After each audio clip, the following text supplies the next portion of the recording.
Commander Alex Donovan rubbed his tired eyes as he monitored the deep space communications array. The midnight shift at Earth Unified Defense Force headquarters was usually quiet. Most of his colleagues were either asleep or watching old movies in the break room. Alex preferred the silence. It let him think.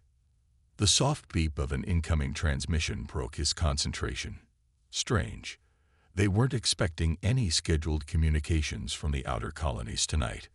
Computer, identify source, Alex said, sitting up straight in his chair. Source identified. New Haven Colony, Proxima Centauri b. Alex's heart rate quickened. New Haven was Earth's pride, the first successful human settlement beyond the solar system.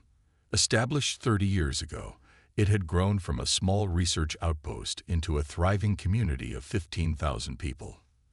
The transmission was fragmented and filled with static. Alex adjusted the settings, trying to clean up the signal. Under attack. Unknown vessels. Massive casualties. Please send. The voice was female, tight with panic. This is Commander Donovan, EUDF Central Command. Please identify yourself and clarify your situation. Alex responded, his fingers already typing the emergency alert code to his superiors. The screen flickered, briefly showing a woman with a bloodied face. Behind her, fires burned and people ran in panic. This is Governor Susan Bell of New Haven Colony. We are under attack by an alien force calling themselves the Void Striders. They came without warning. 6 large vessels. Our defenses are failing. There. The transmission cut out momentarily, killing everyone. Not just soldiers. Everyone. Alex felt cold dread wash over him. In the 70 years since humans had begun exploring beyond Earth, they had encountered only primitive alien life forms. Nothing intelligent, nothing technological, and certainly nothing hostile. How many casualties? He asked, his voice steady despite his racing thoughts. Thousands already. They're methodical. Please. Another burst of static. Earth needs to know. They're harvesting us. Not just killing. Taking people. Admiral Olivia Martinez burst into the communications center, her uniform hastily thrown on. Behind her followed 5 members of the Earth Council, still in their evening clothes. Put it on the main screen, Martinez ordered, her face grim. As Alex complied, the transmission clarified briefly. The camera panned across a settlement square littered with bodies. In the distance, tall, angular figures moved with unsettling precision. The aliens were bipedal but wrong somehow. Their limbs too long, their movements too smooth. We've tried to communicate. Governor Bell continued. They don't respond to any known linguistic patterns. They just. A massive explosion rocked the transmission. That was the main colony dome. God help us. Martinez stepped forward. Governor Bell, this is Admiral Martinez. We're dispatching aid immediately. The woman on screen laughed bitterly. Aid will come too late for us. But you need to know. They're scanning our databases. They'll know about Earth, about all our colonies. Her voice dropped lower. If you have weapons you've been hiding, now's the time to use them. The council members exchanged glances. One of them, an older man, gave a slight nod to Martinez. We're initiating emergency protocols, Martinez said. Try to get as many people to the emergency shelters as possible. They're breaching the command center, Bell said, suddenly calm. I'm sending all our data, everything we've learned about them in the past 6 hours. She looked directly into the camera. Don't try diplomacy. They're not interested. The screen showed a door buckling inward. Governor Bell reached for something off-screen. New Haven signing off. Remember us. The transmission ended with a flash and static. The room remained silent for 10 long seconds. Activate the Nemesis protocol, Martinez finally said. All of it. But Admiral, one council member protested. We've never even tested the system in full. The diplomatic implications. Did that look like a situation for diplomacy? Martinez cut him off. They just massacred a peaceful colony. Alex watched as the council argued briefly before reaching consensus. The oldest member stepped forward and placed his palm on the biometric scanner. Earth Council authorizes Nemesis Protocol. May God forgive us for what we built and what we're about to unleash. 200 feet beneath the lunar surface, Lieutenant Commander Ryan Blackwood stepped into an enormous chamber that few humans knew existed. The space stretched nearly a mile in length, its high ceiling lost in shadows. 20 massive warships sat in perfect formation, their dark hulls reflecting the minimal lighting. "First time seeing them?" asked a voice behind him. Ryan turned to find Dr. Samantha Wright, the small woman whose brilliance had helped create the fleet now waiting before them. Despite her size, she carried herself with the confidence of someone who knew exactly how dangerous she was. "Yes," Ryan said simply. His mind was still processing the message he'd received 6 hours ago. His wife Erica and their 8-year-old daughter Lily had been on New Haven, researchers studying the planet's unique ecosystem. He hadn't cried yet. There would be time for that later. Maybe. "We call this place the Vault," Dr. Wright said. 20 ships, each with capabilities beyond anything the public knows we possess. Ryan stared at the closest vessel. Its sleek design bore little resemblance to the bulky exploration and transport ships that officially represented Earth's space fleet. This was a Predator, pure and simple. "The flagship is the EDF Vengeance," Dr. Wright continued, pointing to the largest ship in the center. "That's where you'll be stationed as tactical officer." People moved around the chamber now, hundreds of them, rushing between ships with purpose. The Nemesis Protocol had been activated, and a sleeping giant was awakening. Admiral Martinez strode toward them, her face set with grim determination. "Dr. Wright, Lieutenant Commander Blackwood, walk with me." They followed her toward the Vengeance. The ship loomed larger with each step, its hull nearly black except for subtle Earth Defense Force markings. "Every person assigned to this fleet has some connection to New Haven," Martinez explained. "It's not coincidence. It's by design."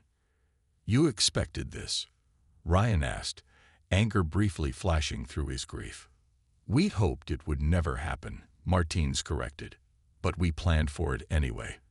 Every person on these ships was selected years ago. Your skills, your psychological profiles, your personal connections, all factored into your selection." They reached the entry ramp of the Vengeance. Up close, Ryan could see the weapon systems built into its hull. Nothing like the defensive measures on standard Earth ships. These were designed to attack, to destroy. "I need to know you can function," Martinez said, stopping to face Ryan directly. "Your family." "I can do my job," Ryan interrupted. "And then some." Martinez studied him for a moment, then nodded. "The ships require a specific activation sequence. Dr. Wright will explain." The scientist led them into the flagship's command center. Unlike the utilitarian bridges of commercial vessels, this space was designed with one purpose: warfare. Advanced targeting systems, weapons controls, and tactical displays filled the circular room. "The Nemesis fleet has technology we've kept hidden for decades," Dr. Wright explained as she moved to a central console. "AI-assisted combat systems, gravitational weapons, and theoretical faster-than-light drives we've never deployed." She placed her palm on a scanner, and displays lit up around the room. Each ship needs specific authorization codes. The process takes approximately 4 hours. Around them, crew members arrived at their stations. Their faces showed the same mix of determination and restrained grief that Ryan felt. Everyone here had lost someone. Chief Engineer Greg Sullivan, a burly man with a thick beard, approached. "Engines are powering up. The Fold space drive will be ready in 3 hours." Martinez nodded. "Our mission is clear. Find the Void Striders, determine if any colonists can be rescued, and ensure these aliens never threaten humanity again." Ryan took his position at the tactical station, fingers moving over the unfamiliar controls. Displays showed weapon systems beyond anything he'd been trained to use. but the interfaces were intuitive, almost as if designed specifically for him. "How long until we reach Proxima Centauri?" he asked. "With conventional drives, over 4 years," Dr. Wright answered. "With the fold space technology, 3 days. 3 days to prepare. 3 days until they faced the creatures that had destroyed New Haven." Ryan studied the weapons at his disposal and felt something cold settle in his chest. 3 days until Earth showed the galaxy exactly what humanity was capable of when threatened. The stars stretched and bent around the Nemesis fleet as it traveled through fold space. On the bridge of the Vengeance, Ryan watched the strange view on the main screen.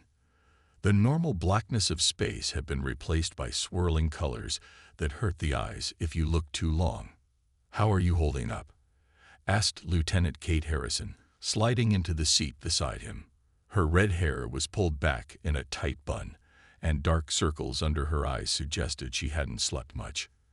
"I'm fine," Ryan said automatically. It wasn't true, but it was what everyone said. The entire crew was processing grief while preparing for war. Kate nodded toward his screen. "I've been analyzing the transmissions from New Haven. There's something odd about them." "What do you mean?"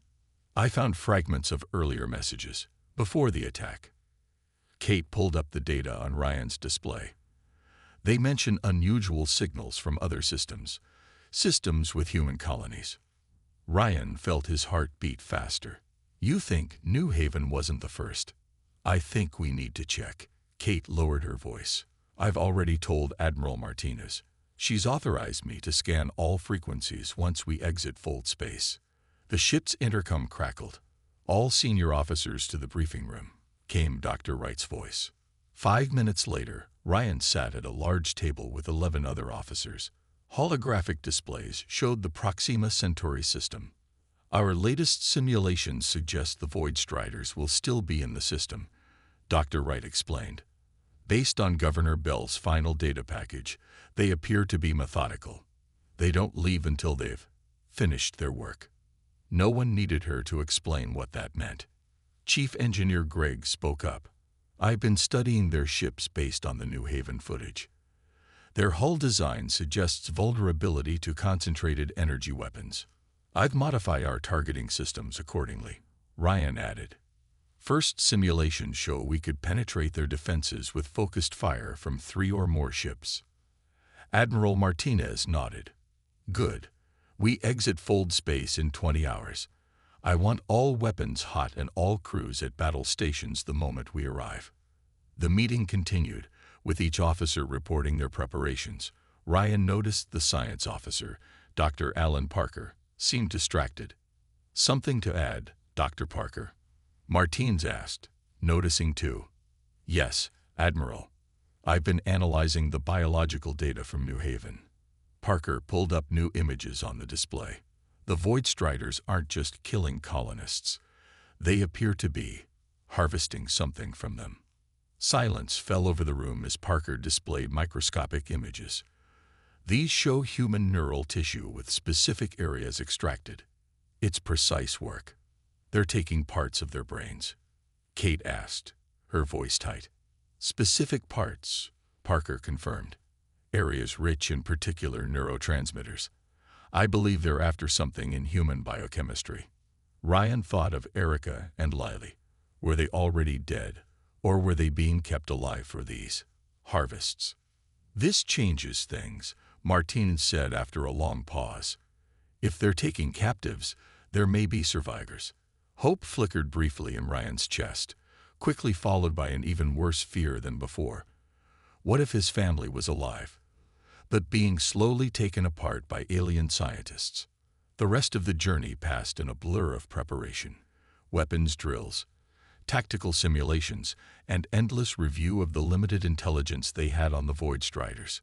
Ryan barely slept. When he did, nightmares woke him. Images of Erica and Lily calling for help while faceless aliens approached them. Finally, the moment arrived. The fleet prepared to exit fold space.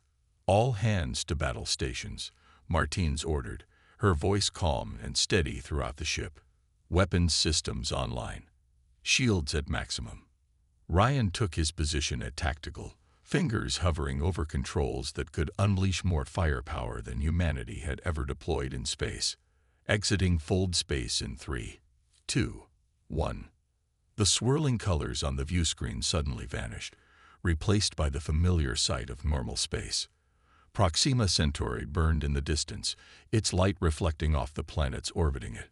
And between the fleet and New Haven floated 12 massive ships, their angular designs unmistakable from the footage. Void Strider vessels detected, Ryan reported, his voice steady despite the rage building inside him. They've spotted us. They're moving to engage. Martinez's expression hardened. Show them what happens when you attack Earth. Target the lead vessel, Admiral Martinez ordered as the Void Strider ships moved toward them. Their strange angular shapes reminded Ryan of crystal formations, beautiful but deadly. Targeting systems locked, Ryan confirmed, his finger hovering over the firing control. The other ships in the Nemesis fleet moved into formation, creating a wall between the aliens and the remains of New Haven colony. Hold fire until my command, Martine said, her voice steady. Let's see if they try to communicate first. The bridge fell silent as everyone watched the approaching alien vessels. They moved with perfect coordination, spreading out to surround the human fleet. They're scanning us, Kate reported from her station. Deep scans, trying to penetrate our shields. Martinez nodded. Dr. Wright, can you block them? Already on it, the scientist replied, her fingers dancing across her control panel. Their technology is advanced, but not beyond our countermeasures. One of the smaller human ships, the EDF Hunter, moved slightly ahead of the formation.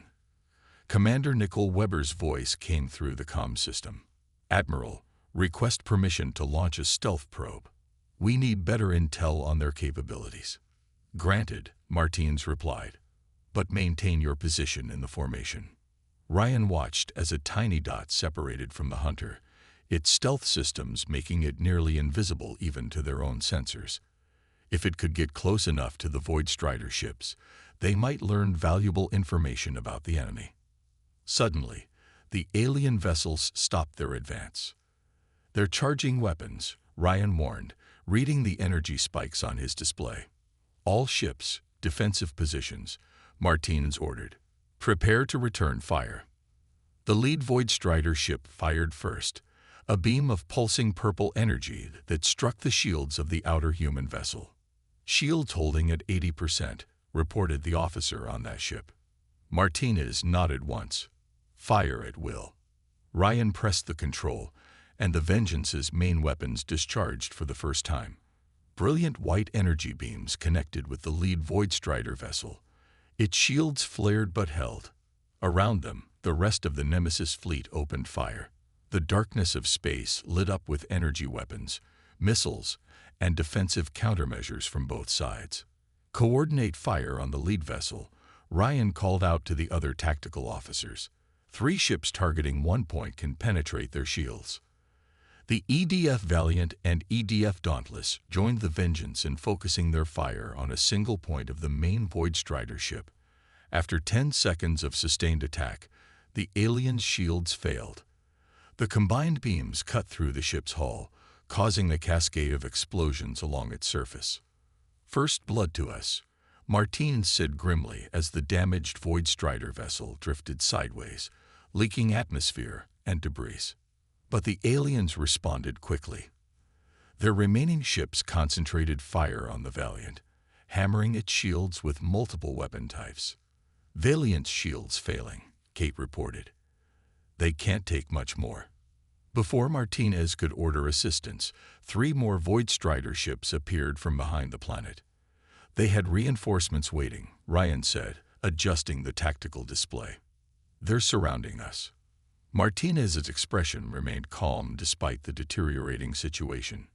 Dr. Wright, I think it's time to show them our full capabilities. Dr. Wright nodded and entered a complex series of commands into her station. Releasing weapons restrictions, all ships now have access to Tier 2 systems. Throughout the fleet, new weapon options appeared on tactical displays. Technology that had been theoretical until now gravitational distortion beams, phase-shifted missiles, and quantum disruption fields. The stealth probe has reached the nearest enemy vessel, Kate announced. Receiving data now. Images appeared on the main screen, interior views of a Void Strider ship. The aliens themselves were tall, with elongated limbs and smooth, featureless faces. They moved with unnatural grace through corridors lined with pods. Pods containing humans. "They're still alive," Ryan whispered, scanning the images for any sign of Erica or Lily. "Not for long," Martins replied coldly. "All ships deploy Tier 2 weapons, target their engines and life support first. We're going to cripple them, then board and recover our people." As Ryan activated the new weapons systems, he felt a cold certainty. The Void Striders had made a terrible mistake. They had awakened a sleeping giant, and Earth's vengeance would be swift and complete. Back on Earth, millions watched their screens in shock as footage of the battle reached home. The existence of the Nemesis fleet had been kept secret for decades. Now everyone could see the true might of humanity's military power. In the Earth Council chamber, heated arguments broke out among the representatives. "You built planet killers without our knowledge," shouted the representative from the African Union, pointing at the military chiefs. "We built survival insurance," replied General Frank Carter calmly. "And it looks like we needed it." The council president banged her gavel. "This isn't helping. The fleet is engaged. Our focus now must be on supporting them and preparing Earth's defenses in case the Void Striders have more ships heading our way." Screens around the chamber showed the battle at Proxima Centauri. The Nemesis fleet's Tier 2 weapons were having a devastating effect on the Void Strider ships. Gravitational distortion beams warped the hulls of 2 enemy vessels, crushing them like aluminum cans. Phase-shifted missiles passed straight through shields to detonate inside another. But the Void Striders were adapting quickly. Their remaining ships changed formation, using the damaged vessels as shields while modifying their own weapons. Back on the Vengeance, Ryan monitored the tactical situation. "They're learning our patterns," he reported to Admiral Martinez.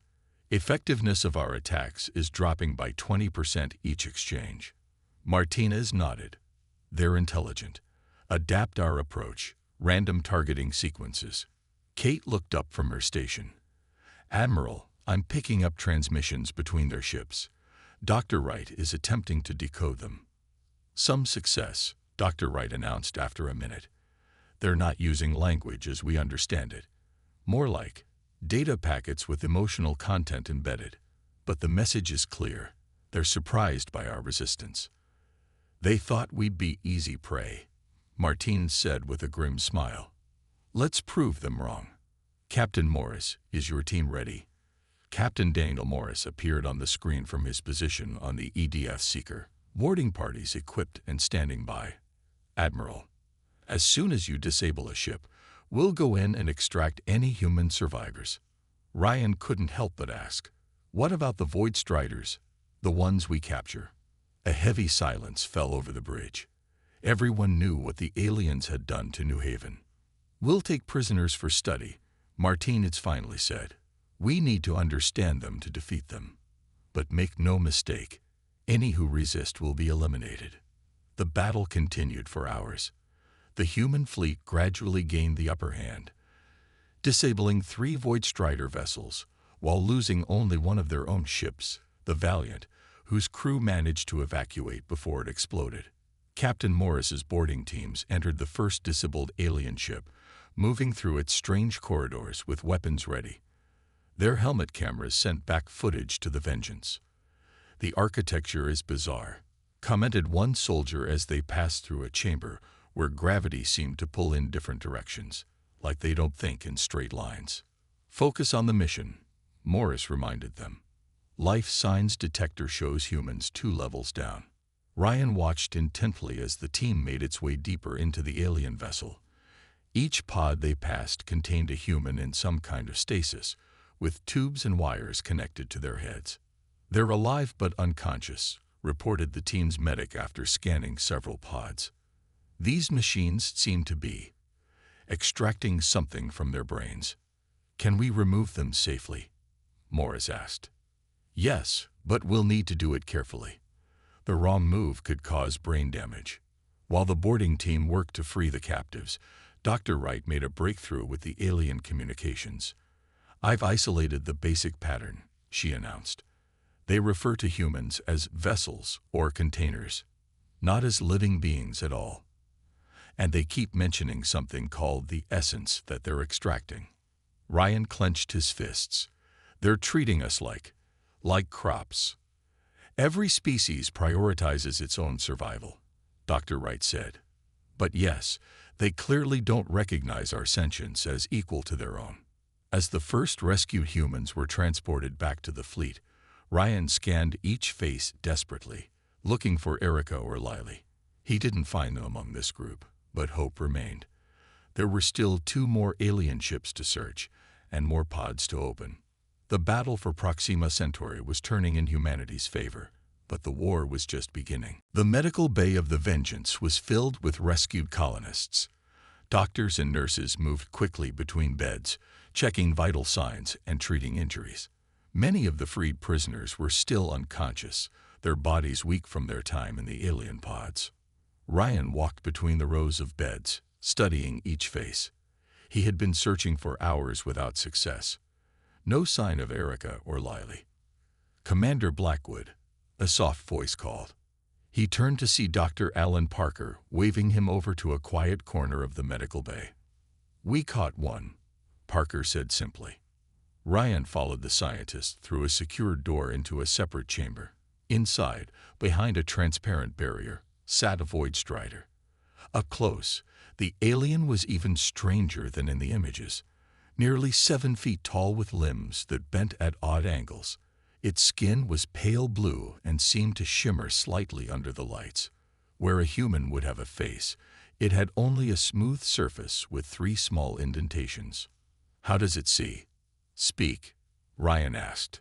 "It doesn't, at least not like we do," Parker explained. "They communicate through electromagnetic pulses and pheromones. We're trying to establish some basic form of communication." Communication specialist Jeff Collins sat at a console nearby, monitoring readings from sensors in the alien's chamber. "I've been mapping its responses," Collins explained. "When we show it certain images or play specific sounds, it releases different pheromone combinations. I'm starting to see patterns." "Can you ask why they're attacking us?" Ryan asked. Collins typed on his keyboard, and a series of sounds played in the chamber. The alien's body tensed, and readings spiked on the monitors. "It's responding," Collins said, excited. "Let me try to interpret." After several minutes of back and forth, Collins looked up with a troubled expression. "It's rough, but I think I understand. They need something in our brains, a compound or chemical that their species requires to survive. They call it the essence in their way of communicating. They're killing us for a drug." Ryan asked, anger rising in his voice. "Not exactly," Parker interjected. "Based on what we've learned from their medical equipment, they're facing some kind of species-wide neurological breakdown. Something in human neural tissue contains elements they need to synthesize a cure." Ryan stared at the alien with mixed emotions. Understanding the Void Strider's desperation didn't excuse their actions, but it explained them. "Could we help them find another way?" he asked, surprising himself with the question. Before Parker could answer, an alarm sounded throughout the ship. Ryan rushed back to the bridge. "Long-range sensors have detected a massive energy signature," Kate reported as Ryan took his station. "It's heading this way from the direction of Void Strider space." Martinez looked grim. "How massive?" "At least 30 ships, Admiral. Much larger than the ones we've encountered." The bridge fell silent. Even with their advanced technology, the Nemesis fleet couldn't handle a force that size. "They called for reinforcements before we arrived," Martinez realized. "We need a new strategy." Dr. Wright stepped forward. "Admiral, our sensors detected what appears to be their home base, a large space station orbiting the 5th planet in this system. Based on communication patterns, it seems to be coordinating their operations. A command center, Martine said thoughtfully. If we strike there, we might be able to disrupt their entire fleet. It would be a high-risk operation, Ryan pointed out. We'd need to split our forces, some ships to continue the rescue operations, others to attack their base. Martinez nodded slowly. Lieutenant Commander Blackwood, I want you to lead a small strike team. Take the Seeker and 2 other fast ships. Your mission is to infiltrate their command center and gather intelligence on their weaknesses. Ryan's heart raced. This wasn't just about tactical advantage anymore. If any information about his family existed, it would be in the Void Strider's central database. When do we leave? He asked. Immediately, Martins replied. The main fleet will engage the reinforcements to buy you time. This may be our only chance to turn the tide. Ryan nodded, already planning the mission in his head. One way or another, he would find answers. About the Void Striders, about their weakness, and about his family's fate. The Seeker and its 2 companion ships, the Swift and the Shadow, moved silently through space. Their stealth systems were operating at maximum capacity, making them nearly invisible against the backdrop of stars. Ryan stood on the Seeker's bridge, watching the massive Void Strider command station grow larger on the view screen. The station was built like a giant wheel, with spokes connecting the outer ring to a central hub. Final approach, Captain Morris announced quietly, as if the Void Striders might hear them through the vacuum of space. All systems dark except life support and minimal propulsion. Kate's voice came through Ryan's earpiece. Back on the Vengeance, she was monitoring their progress. The main fleet has engaged the Void Strider reinforcements. You should have about 3 hours before any ships can break away to check on the station. Understood, Ryan replied. He turned to the small team assembled on the bridge. 6 soldiers in advanced combat suits and Dr. Wright, who had insisted on coming to access the alien database. Remember the plan, Ryan said. We dock at this maintenance port. He pointed to a spot on the station schematic. Teams 1 and 2 create diversions here and here. Dr. Wright and I head for the central data hub. We get what we need, and we get out. 90 minutes max. The soldiers nodded. They were the best of the best, handpicked for this mission. The Seeker approached the maintenance port, extending a docking tube that connected with a soft clank to the station's outer hull. Cutting tools made quick work of the airlock, and soon the team was inside. The interior of the station was strange. Corridors that curved in unexpected ways, lighting that shifted in patterns that made human eyes uncomfortable. The air was breathable, but had a metallic taste. This way, whispered Ryan, following the map Dr. Wright had created based on intercepted transmissions. They moved quickly but cautiously through the alien environment. Team 1 split off at the first junction, heading toward the station's power systems to plant explosives as a diversion. Team 2 continued on before breaking away toward the communications center. Ryan and Dr. Wright pressed forward, deeper into the station. They encountered few Void Striders. Most were likely engaged in the battle or monitoring it from control rooms. There, Dr. Wright pointed to a large doorway ahead. That should be the central data hub. The room beyond was vast, filled with what appeared to be living technology. Pulsing, organic-looking structures intertwined with mechanical components. At the center stood a column of swirling blue energy. Their database, Dr. Wright breathed, approaching it with a mixture of fear and scientific curiosity. She removed a specialized device from her pack and began scanning the energy column. This is remarkable. Their data storage is partly biological. I can access it, but it will take time. How much time? Ryan asked, keeping watch at the doorway. 10 minutes, maybe 15. Ryan nodded. Do it. As Dr. Wright worked, Ryan examined the rest of the room. Along one wall were viewing screens showing different areas of human colonies, New Haven, but also others. With a chill, Ryan realized the Void Striders had been watching humanity for years, studying them before attacking. I'm in, Dr. Wright announced. Downloading their medical database first, That's where we'll find information about why they need human neural tissue. Ryan moved to another console that seemed to contain personnel records. Using the translation algorithms Collins had developed, he searched for any mention of his family. Suddenly, his blood froze. There on the screen was an image of Lily, his daughter. The alien text beside her picture marked her as prime sample. "Dr. Wright," he called, his voice tight. "I found Lily. She's alive. They're keeping her somewhere called Central Research." Before Wright could respond, alarms began to sound throughout the station. "Our diversion teams must have been discovered," Ryan said, drawing his weapon. "How much longer?" "Almost there," Wright replied, fingers flying over her device. "Just a few more seconds." "Got it." Ryan's communicator crackled. "Commander, this is Team 1. We've been compromised. Station security is heading your way. You need to move now." "To the extraction point," Ryan ordered. "But we're making a detour first. We're going to Central Research." Dr. Wright looked at him with understanding. "We'll find her, Ryan, and then we'll get out of here." Behind them, they could hear the sounds of approaching Void Striders. Time was running out. Ryan and Dr. Wright ran through the twisting corridors of the Void Strider station, following the map on Ryan's wrist display. Behind them, alarm sounds continued to pulse through the air. "Central Research should be 2 levels down," Wright said between breaths. "There's an access shaft ahead." They reached the shaft and quickly climbed down, emerging into a quieter section of the station. The lighting here was different, brighter, more sterile.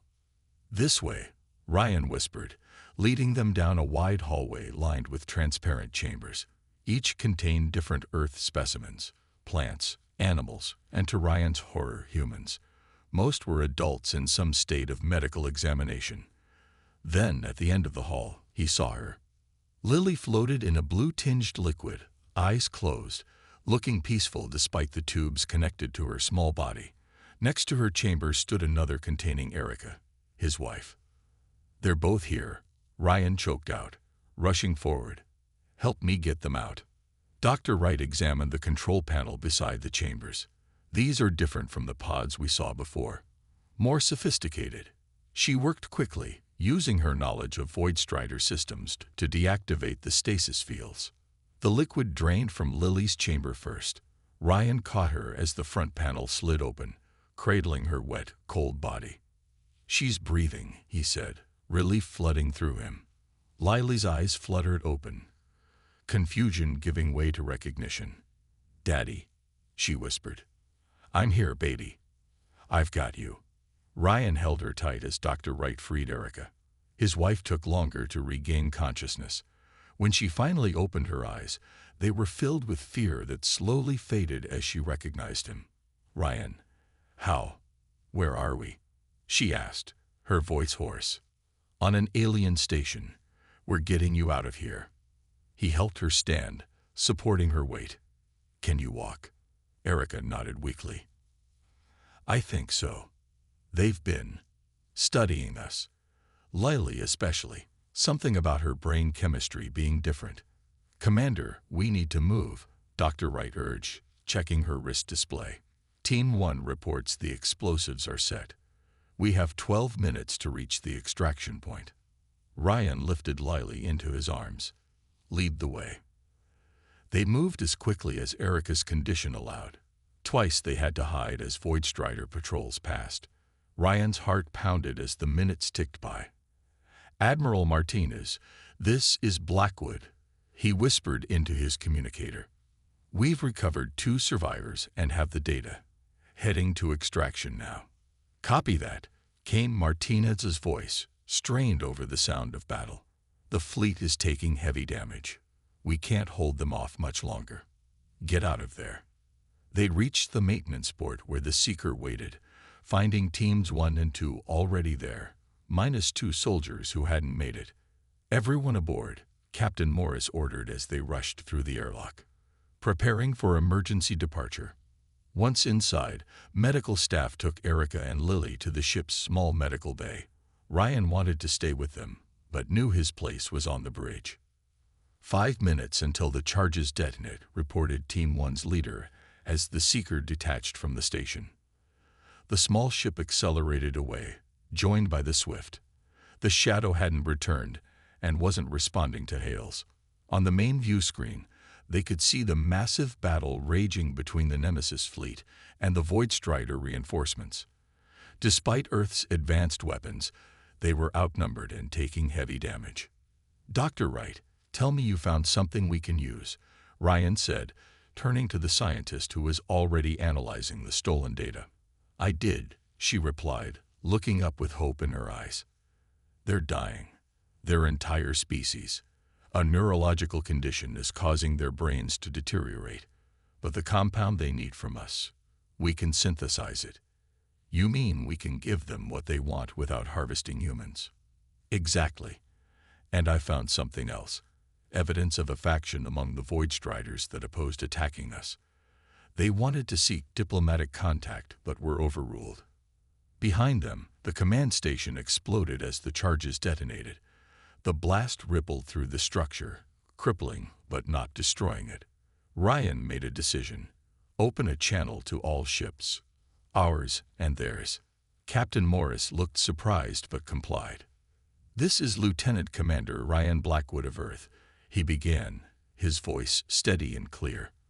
"We know why you're attacking us. We know what you need, and we can help you get it without more bloodshed." The battle around them slowed as the message was translated and transmitted. A new day was dawning for both species, one that had begun with a single distress call and might end with an unexpected peace.